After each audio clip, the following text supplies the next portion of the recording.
Halo teman-teman, sudah tiba di hari ketiga dari 90 ya, Day 3 of 90 dari Menteri Keuangan baru Bapak Purbaya Yudi Sadewa ya. Kenapa kita mesti countdown satu hari demi satu hari? Karena kita tidak mau kecolongan ya.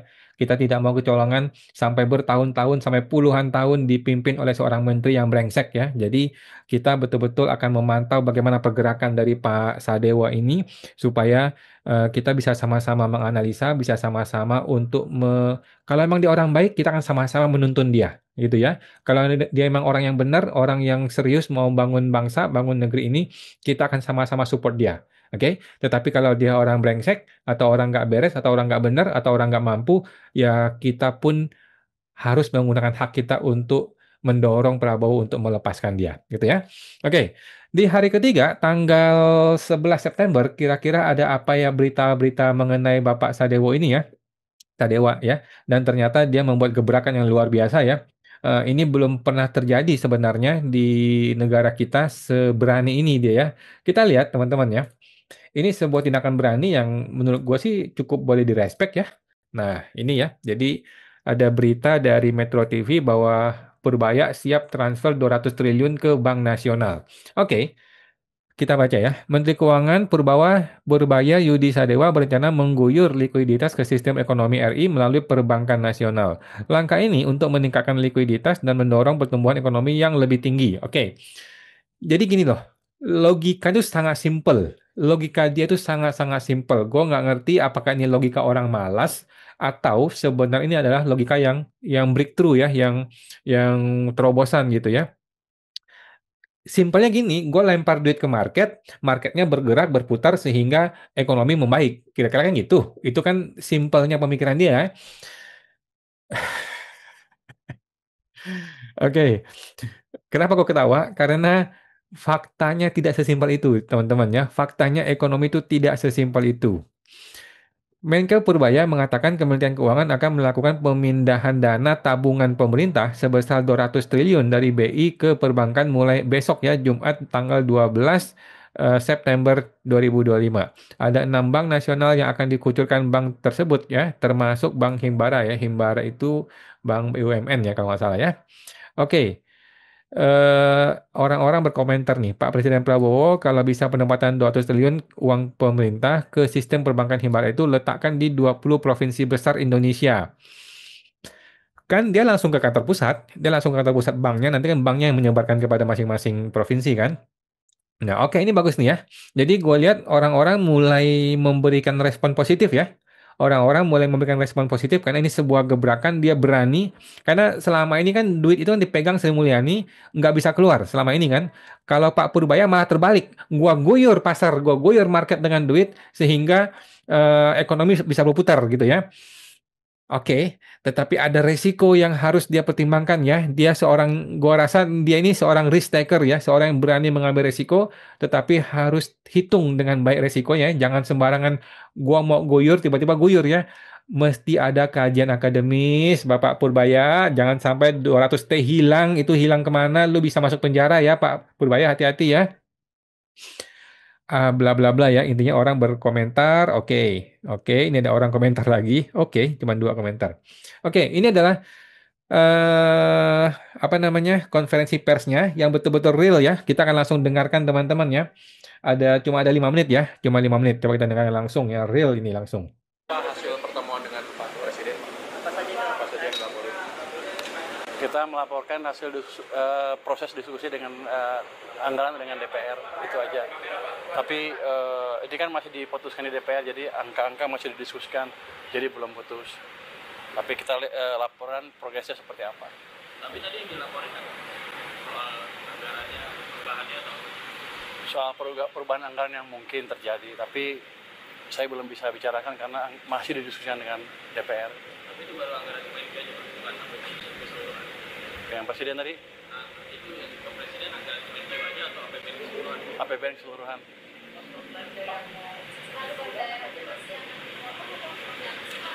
Masih didiskusikan. Nanti kalau saya ngomong duluan nggak boleh salah katanya. Masih didiskusikan. Ya, dia masih agak trauma ya. Nanti kalau gue ngomong duluan salah gitu ya. Jadi masih agak trauma. Tetapi menurut gue bagus ya. Dia bisa bercanda dengan masyarakat. Ini hal yang bagus sih menurut gue ya. Sudah setuju. Bukan itu jadi sistemnya bukan saya ngasih pinjam ke bank dan lain-lain. Ini seperti Anda naruh deposito di bank. Kira-kira gitu kasarnya. Nanti penyalurnya terserah bank. Tapi kalau saya pemakai ya saya ambil. Tapi nanti diupayakan nanti penyalurannya ke Oke. uh, Jadi simpelnya adalah simpelnya adalah dia punya duit 200 triliun, dia masukin ke bank, kemudian bank itu akan menyalurkan sebagai kredit kepada masyarakat gitu ya, masyarakat yang butuh pinjaman uang untuk buka usaha, untuk mengembangkan usaha dan sebagainya ya. Ya sama seperti KUR, sama seperti hutang bank seperti biasa pada umumnya ya. Terlihat sangat simpel, sangat sederhana, sangat mudah dan sangat-sangat gampang ya, tetapi ada resiko di balik itu yang perlu dia pertimbangkan ya. Nanti kan akan gue sampaikan teman-teman ya. bukan dibelikan Sun lagi, atau satu lagi tidak, ya lupa, Sun, dan kita minta ke BI tidak diserap uangnya. Jadi uangnya betul. Oke, jadi uang itu tidak boleh dibelikan Sun ya. Sun itu surat utang negara, di mana SBN yang sekarang bunganya aja bisa 5,6%, bisa 6%, bunganya luar biasa tinggi ya. Jadi pihak bank itu kalau punya duit, ngapain gua taruh lempar ke market? Gua langsung beliin Sun aja ya. Gua beliin SBN dapat 5,6%, nggak ada resiko, nggak perlu bayar marketing, nggak perlu bayar biaya-biaya aneh-aneh, nggak perlu bayar debt collector kalau orangnya macet ya. Jadi sangat-sangat mudah kalau beli SBN atau Sun. Tetapi ini nggak boleh katanya si Pak Menkeu ya. Oke. Betul ada sistem perekonomian sehingga ekonominya bisa jalan. Itu supaya bank lebih banyak menyalurin kredit ke masyarakat atau ke perusahaan dan industri gitu. Tujuannya supaya bank punya duit banyak cash tiba-tiba dan dia nggak bisa naruh di tempat lain selain dikreditkan. Jadi kita Iya kan? Jadi idenya sangat bagus, sangat sederhana, sangat simpel. Dia lempar duit kepada bank dan bank itu kelebihan likuiditas, kelebihan duit kan harus dilempar. Dilempar kepada market, kepada masyarakat ya sebagai kredit gitu ya. Dan harus dipaksa gitu ya. Itu banknya itu tidak bisa menggunakan untuk beli sun tetapi harus disalurkan sebagai kredit. Terlihat sederhana secara teori teman-teman ya. Oke. maksa market mekanisme berjalan. Ya, inflasi terjadi kalau pertumbuhannya di atas laju pertumbuhan potensial. Kita 6,5 atau lebih. Kita masih jauh dari inflasi. Jadi kalau saya injek stimulus ke perekonomian, harusnya kalau ekonominya masih di bawah di 5%, masih jauh dari inflasi. Itu yang disebut demand pull inflation dan itu masih jauh dari situ kita. Sejak krisis kan kita nggak pernah tumbuh 6,5%. Jadi ruang kita untuk tumbuh lebih cepat terbuka lebar tanpa memancing inflasi. Pak, ini kan tadi ngobrol anggaran APBN secara keseluruhan ya Pak. Ini kan banyak badan-badan menteri baru dibentuk juga Pak. Kayak kemarin Badan Otorita Tanggul Laut, terus ada yang Bukan itu yang jadi concern utama kita. Yang concern utama tadi adalah yang ditanya oleh Mbak itu. Apakah wah bocor ya? Jangan lagi fiskal yang Oke, gua rasa cukup teman-teman ya. eh Sejauh ini kita masih fokus untuk yang 200T dulu deh ya. Jadi intinya di hari ketiga ini dia membuat sebuah gebrakan. Sebenarnya dari kemarin sih sudah diomongkan, cuman sekarang baru betul-betul real akan dia laksanakan teman-teman ya. Nah, jadi idealnya begini loh. Di kepalanya si Pak Menkeu ini idealnya seperti ini. BI punya uang nih 200T. Kan ada 400 kan, yang 200-nya mau dia lempar ke bank, ya kan? Dia guyur ke bank, dia transfer nih ke bank, masuk ke rekening bank. Kemudian bank itu menyalurkan kreditnya kepada masyarakat nih. 200T ini ya, disalurkan tuh. Siapa nih? Para petani, peternak, pengusaha, bisnismen, yang punya restoran atau yang punya hotel, punya apa, siapapun yang mau berusaha, mau bisnis, bisa pinjam uang dari bank ini ya. Jadi kredit disalurkan kepada bank 200T. Kemudian masyarakat menggunakan uang tersebut untuk berbisnis dong. Ya, paling gampang buka restoran lah gitu ya. Kan dia butuh modal untuk beli mesin, butuh beli dapur, beli microwave, beli alat-alat dapur dan sebagainya ya, sewa tempat dan sebagainya, pakai uang itu, ya kan? Kemudian masyarakat kan berbisnis, maka masyarakat dapat profit, ya dong. Dapat profit dari bisnis, anggaplah ya mungkin 20% gitu lah ya. Dari 20% ini kan 10%-nya mungkin dia pakai buat biaya hidup dan untuk tabungan dia sendiri, 10% lagi untuk bayar bunga. Kira-kira gitu ya. Jadi masyarakat akan bayar hutang pokoknya yang 200T ditambah dengan bunga. Contohnya 10% gitu ya. Maka kembalilah uang itu mungkin dalam 1, 2, atau 3 tahun kepada pihak bank yang awalnya 200T menjadi plus 10%, 220T. Lagi gampangnya teman-teman, kasarnya begitu ya. Jadi baliknya 200T, baliknya 220T, eh, kemudian yang 200T itu dibalikin kepada BI, kan modalnya kan uang dari BI itu awalnya. Nah, si pihak bank ini dapat bisnis, dapat profitnya kan, profit bunganya itu loh. Bunganya itu senilai 20T, yaitu 10%. Oke, win-win solution. Perfect, sempurna gitu ya. Tetapi kok too good to be true, teman-teman ya. Tidak segampang itu, tidak sesimpel itu. Tunggu dulu nih. It sounds too simple ya. It sounds too good to be true. Begini teman-teman. eh Uangnya kan ada ya. Uangnya kan ada di Bank BI. 200T. Kalau cuma sekedar mengirimkan kepada bank, itu nenek gue juga bisa. Iya dong. Duitnya ada nih di rekening BI. Mau gue transfer besok pagi. Iya nenek gue juga bisa. Iya kan? Kenapa mesti pecat Sri Mulyani kalau hal seperti ini, ya kan? Pertanyaannya adalah kenapa Sri Mulyani selama ini tidak melakukan hal tersebut? Coba dipikir guys, ada resiko nggak dari masalah ini? Oke, nah sekarang ada muncul 5 pertanyaan ya. Ada 5 pertanyaan gue. Yang pertama, uang itu diserahin ke bank dalam bentuk apa? Apakah bentuknya hutang piutang? Apakah bentuknya investasi? Apakah bentuknya deposito? Apakah ada bunganya? Kan selama ini nggak pernah ada yang seperti itu ya. Ini mekanisme baru kalau nggak salah setahu gue ya. Nah, jangka waktunya bagaimana? Jadi harus clear dulu nih, harus jelas dulu nih. Besok hari Jumat sudah mau dia publish, udah mau dia kirim uangnya. Pertanyaannya kan dokumen dokumen perjanjian hutang piutangnya bagaimana nih dengan pihak bank nih? Harus dibikin dulu dong. Jangka waktunya masih jelas, hak dan kewajibannya masih jelas, apa aja sanksi dan bunga masih jelas. Itu belum jelas, teman-teman ya. Jadi uang itu diserahin ke bank, bentuknya apa dan bagaimana teknisnya ini belum jelas. Pertanyaan kedua, bagaimana caranya? Tadi kan kata Pak Sadewo mau mencegah pihak bank itu supaya uang itu tidak boleh dipakai untuk beli SBN atau beli SUN gitu ya. Pertanyaan gua adalah bagaimana mencegahnya? Bagaimana mencegah agar pihak bank tidak menggunakan uang itu untuk membeli SBN? Kalau dia mau beli gimana caranya? Gimana cara mencegahnya? Contoh nih, ada uang masuk anggaplah 10 triliun ya kepada bank A gitu ya. 5 triliun yang dia pakai buat kredit, 5 triliun lagi dia pakai untuk beli SBN. Bagaimana mencegah itu supaya tidak terjadi? Nggak jelas nih, nggak jelas. Apakah ada perjanjian khusus? Bagaimana PMK-nya? Kata si Pak Menteri nggak perlu PMK. Wah cilaka bos kalau nggak ada PMK. Bisa perbuatan melawan hukum loh. Bisa masuk penjara loh, hati-hati ya. Apakah pihak banknya nanti wajib untuk menggunakan itu atau ada opsional? Karena kan bank masuk duit nih. Pertanyaannya adalah, duit itu kalau dia nggak mau pakai gimana? Apa resikonya? Apa masalahnya? Apa hukumannya? Sanksinya apa? Ataukah dia wajib menyalurkan? Sekarang kalau dia wajib menyalurkan, tetapi dia tidak tidak bisa menemukan pengusaha-pengusaha yang membutuhkan uang, bagaimana caranya? Nah, apa hak dan kewajibannya? Sanksinya bagaimana kalau dilanggar? Ini masih belum jelas, teman-teman ya. Masih belum jelas ya. 3 pertanyaan gua. Pertanyaan keempat. Ini ngomongin duit ya. Kan duit nggak punya mata, kata orang ya.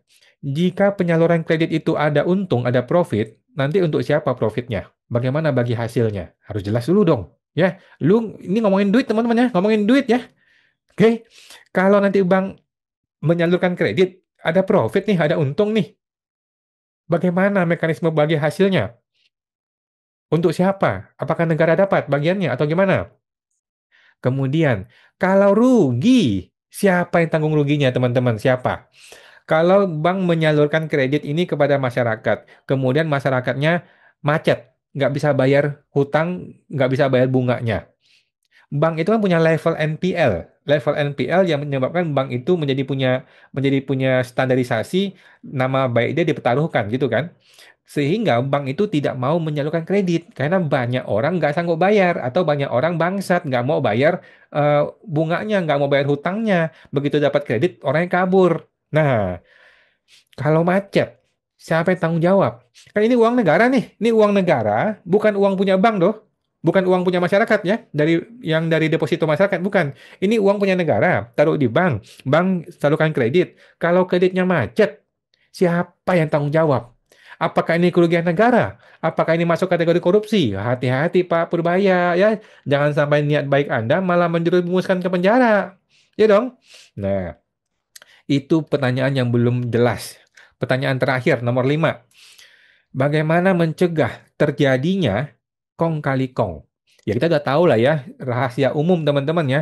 Kita masih ingat beberapa minggu lalu kasusnya sebuah bank di Jakarta, kepala cabangnya dibunuh orang ya. Gara-gara apa? Gara-gara kong kali kong.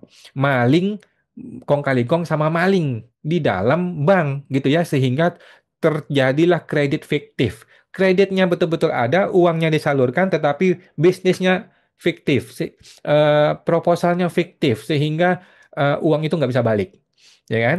Nah, kreditnya sih cair, tetapi eh, pokok hutang plus bunganya tidak bisa dibayar, ya. Nah, bagaimana pertanggungjawaban bank terhadap BI nanti, gitu loh? Bagaimana si Pak Purbaya mencegah hal ini?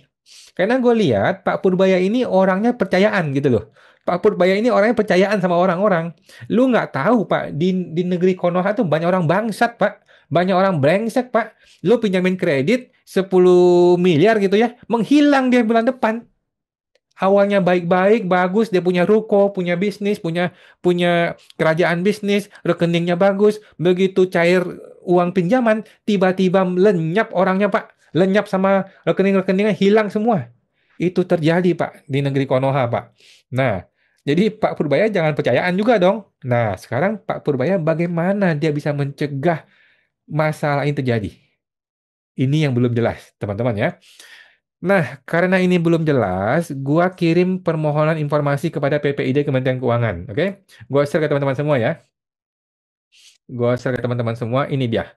Jadi di PPID itu gue minta informasi dong ya. Minta informasi ini nih. Gue minta informasi berdasarkan informasi salah satunya ini ya. Ini yang tadi di Instagram tadi itu ya. Yang tadi ini, oke?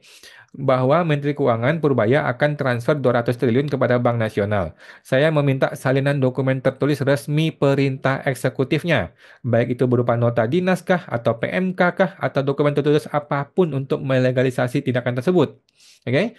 Kemudian yang kedua, setelah ada perintah eksekutif dari Menkeu, saya minta salinan bukti transfer atau dokumen lain yang memberikan informasi transfer tersebut kepada bank apa saja, nilainya berapa saja, si salinan bukti ya, bukan Excel do ya. Nah, dua hal ini gue minta kepada Kementerian Keuangan supaya tidak omon-omon, supaya nggak sembarangan ya. Uang cair 200 triliun tiba-tiba hilang, bahaya, masuk penjara bos nanti bos. Nah, kemudian gue juga meminta informasi lagi ya setelah itu ya, ada kelupaan soalnya. Dalam rangka kebijakan Menkeu mengirim 200 triliun ini, saya meminta salinan dokumen kerjasama antara pihak yang terlibat dengan bank. Jadi, gue nggak tahu nih, apakah nanti akan ada perjanjian kerjasama antara BI dengan bank swasta atau bank BUMN, atau langsung dari Kemenkeu dengan BI dan dengan pihak swasta, atau bagaimana? Kita nggak tahu ya. Intinya adalah, gue minta dokumen yang berisi informasi sekurang-kurangnya ini. Satu, apa hak dan kewajiban kedua pihak? Jangka waktunya bagaimana?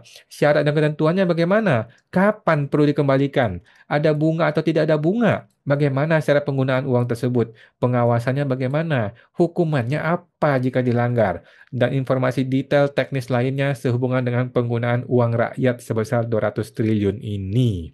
Oke. Jadi kita minta transparansi. Oke, kalau Pak Purbaya mau transparan, ayo kita transparan ya. Kalau lu mau rahasia-rahasiaan, ya cilaka dah kita ya. Kalau uang rakyat digunakan, diguyur untuk bank, tapi dirahasiakan, ya cilaka lah ya. Mati kita kalau begitu. Oke, sejauh ini gue sih melihat Pak Purbaya ini eh, berusaha ya, berusaha untuk meyakinkan kita bahwa dia orang yang tepat, berusaha untuk membuat gebrakan, walaupun ini sangat-sangat beresiko ya. Kalau dia salah langkah, masuk penjara ya. Jadi 200T bukan uang kecil ya. Kalau sampai salah langkah, kalau diguyur tetapi salah disalahgunakan dan ternyata tidak ada pengawasannya, mampus si Pak Burbaya ya. Bukannya jadi Menteri Penyelamat Negara, malah masuk penjara ya. Jadi hati-hati Pak Burbaya ini, jangan sampai salah bertindak karena ini menggunakan uang rakyat. Karena ini uang rakyat harus digunakan dengan pertanggungjawaban yang sempurna gitu ya. Nah, oke. Ini sudah hari ketiga dan gua rasa belum saat yang tepat untuk menilai kinerja dia ya. Karena gua rasa kita kasih waktu ya. Seperti banyak orang komplain dengan gua, ayo dong kita kasih waktu dong. Oke, kita kasih waktu ya. Dan belum saat yang tepat juga untuk menilai kejujuran dia ya. Karena ya, dia masih berusaha. Dia masih berusaha untuk meyakinkan kita dan we will wait and see ya. Kita akan melihat dan menunggu bagaimana gebrakan dia selanjutnya. Jangan sampai ternyata dia mafia juga, celaka negara kita ya. Atau ternyata dia orang yang benar. Atau ternyata dia orang yang tepat. Oke, kita akan nantikan hari-hari berikutnya. Sampai jumpa, semoga terbantu.